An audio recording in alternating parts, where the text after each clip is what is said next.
తెలంగాణకు రానున్నారు. మధ్యాహ్నం 3 గంటలకి మహబూబ్ నగర్ పార్లమెంట్ నారాయణపేట బహిరంగ సభలో మోడీ పాల్గొనున్నారు. అనంతరం సాయంత్రం 5 గంటలకి ఎల్బీ స్టేడియంలో జరిగే సభలో ప్రసంగించనున్నారు. ఎల్బీ స్టేడియంలో జరిగే మీటింగ్తో తెలంగాణలో మోడీ ఎన్నికల ప్రచారం ముగియనుంది.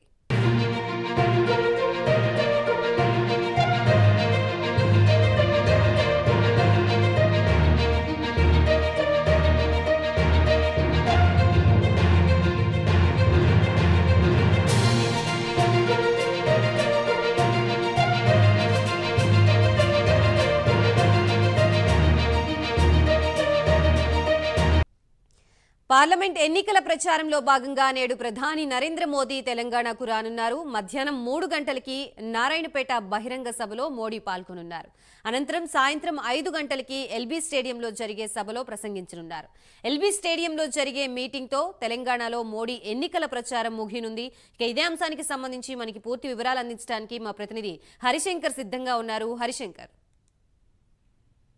గాయత్రి, ఉమ్మడి పాలమూరు జిల్లాలో ఈ రోజు బీజేపీ పార్టీ భారీ బహిరంగ సభను ఏర్పాటు చేసింది. మహబూబ్ నగర్ పార్లమెంట్ సెగ్మెంట్ లో ఉన్నటువంటి నారాయణపేట జిల్లా కేంద్రంలో మోడీ రాక కోసం బీజేపీ శ్రేణులు పెద్ద ఎత్తున కూడా ఏర్పాట్లు చేసిన సిచ్యువేషన్ ఉంది. మధ్యాహ్నం 2 గంటలకు ప్రధానమంత్రి నరేంద్ర మోడీ హెలికాప్టర్ ద్వారా నారాయణపేట జిల్లా కేంద్రాన్ని చేరుకున్నారు. ఇక్కడ మధ్యాహ్నం 2 గంటల తర్వాత ఆయన భారీ బహిరంగ సభలో మాట్లాడనున్నారు. ప్రజలను ఉద్దేశించి ఆయన ఎన్నికల శంఖారావాన్ని ఇక్కడ నుంచి మాట్లాడే అవకాశాలు అయితే కనిపిస్తున్నాయి. ప్రధానంగా ఏదైతే నారాయణపేట జిల్లాలో మహబూబ్నగర్ పార్లమెంట్ అభ్యర్థి అయినటువంటి డీకే అరుణకు సంబంధించినటువంటి ప్రచార సభలో ఆయన మాట్లాడుతున్నారు. దీనికి సంబంధించి గత 3 రోజుల నుంచి కూడా పెద్ద ఎత్తున ఏర్పాట్లు పూర్తి చేస్తున్నారు. ప్రధాని రాక కోసం నారాయణపేట జిల్లా కేంద్రం అంతా కూడా కాషాయమైనటువంటి సిచ్యువేషన్ ఉంది. ఎక్కడికక్కడ భారీ ఏర్పాట్లను చేస్తున్న సిచ్యువేషన్. దాదాపు ఏదైతే మహబూబ్నగర్ పార్లమెంట్ సెగ్మెంట్ లో ఉన్నటువంటి 7 అసెంబ్లీ కాన్స్టిట్యూన్సీ నుంచి కూడా పెద్ద ఎత్తున కూడా కార్యకర్తలు కావచ్చు, ప్రజలు తరలించేందుకు కూడా వాళ్ళంతా ఏర్పాటు చేస్తున్నారు. దాదాపు 1,00,000 మంది యొక్క సభకు హాజరు కావాలని చెప్పి టార్గెట్ పెట్టుకున్నటువంటి కాషాయ శ్రేణులు అదే స్థాయిలో కూడా ఏర్పాటు చేసిన సిచ్యువేషన్ ఉంది. మధ్యాహ్నం 2 గంటలకు హెలికాప్టర్ ద్వారా ప్రధానమంత్రి నరేంద్ర మోడీ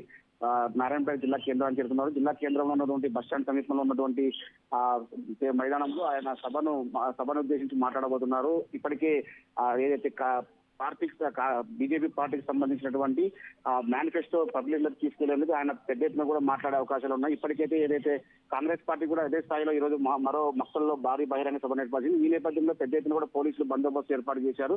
మధ్యాహ్నం 2 గంటలకు ప్రధానమంత్రి సభ ఉద్దేశించి మాట్లాడబోతున్న నేపథ్యంలో ఆయన ఎటువంటి అంశాలను ప్రజల్లోకి తీసుకెళ్తారు, మరోసారి మోడీ సర్కార్ కేంద్రంలో వస్తే ఆయనకు ఉమ్మడి పాలమూరు జిల్లాకు సంబంధించినటువంటి ఎటువంటి పథకాలు ఆయన అందించే అవకాశాలు ఉన్నాయి. తెలంగాణ రాష్ట్ర వ్యాప్తంగా ఆయన చేసినటువంటి సంక్షేమ పథకాలు కావచ్చు, కేంద్రంలో అధికారంలోకి వచ్చిన తర్వాత కరోనా టీకాలు కావచ్చు, సంక్షేమ పథకాలను ఆయన ప్రజలకు వివరించే ప్రయత్నం అయితే చేసే అవకాశాలు ఉన్నాయి. మొత్తంగా ఇటు కాంగ్రెస్ పార్టీకి సంబంధించి ఇటు బీఆర్ఎస్ పార్టీకి సంబంధించి మోడీ ఏ విధంగా ప్రసంగిస్తారు, వాటిపై ఎటువంటి విమర్శన అర్థాలు గుర్తిస్తారో ఉత్కంఠ వాతావరణం సిచ్యువేషన్ ఉంది. దాదాపు 1,00,000 మంది హాజరవుతున్న నేపథ్యంలో పోలీసులు కూడా భారీ బందోబస్తును ఏర్పాటు చేశారు. ప్రధానమంత్రి నరేంద్ర మోడీ ఎన్నికల శంఖారావంగా భాగంగా నారాయణపేటకు రానున్న నేపథ్యంలోనే అదే స్థాయిలో 144 ఎక్కడ కూడా ఎటువంటి అవాంఛనీయ సంఘటనలు జరగకుండా పోలీసులు బందోబస్తు ఏర్పాటు చేసే సిచ్యువేషన్ ఉంది. దాదాపు 1000 మంది కూడా పోలీసులు ఈ యొక్క బందోబస్తులో పాల్గొన్న సిచ్యువేషన్ ఉంది. మాజీ మంత్రి డీకే అరుణ ఎప్పటికప్పుడు ఇక్కడ ఉన్నటువంటి ఏదైతే ఏర్పాట్లకు సంబంధించినటువంటి అక్కడ ఉన్నటువంటి నేతలతో అప్డేట్స్ తీసుకున్న సిచ్యువేషన్ ఉంది. మధ్యాహ్నం 2 గంటలకు ఆయన హెలికాప్టర్ ద్వారా నారాయణపేట చేరుకున్న తర్వాత ఇక్కడ నుంచి ఆయన నేరుగా హైదరాబాద్ లో ఉన్నటువంటి ఎల్బీ నగర్ స్టేడియంలో చేరుకునే అవకాశం అయితే ఉన్నాయి. Gayatri, right, thank you Harishankar.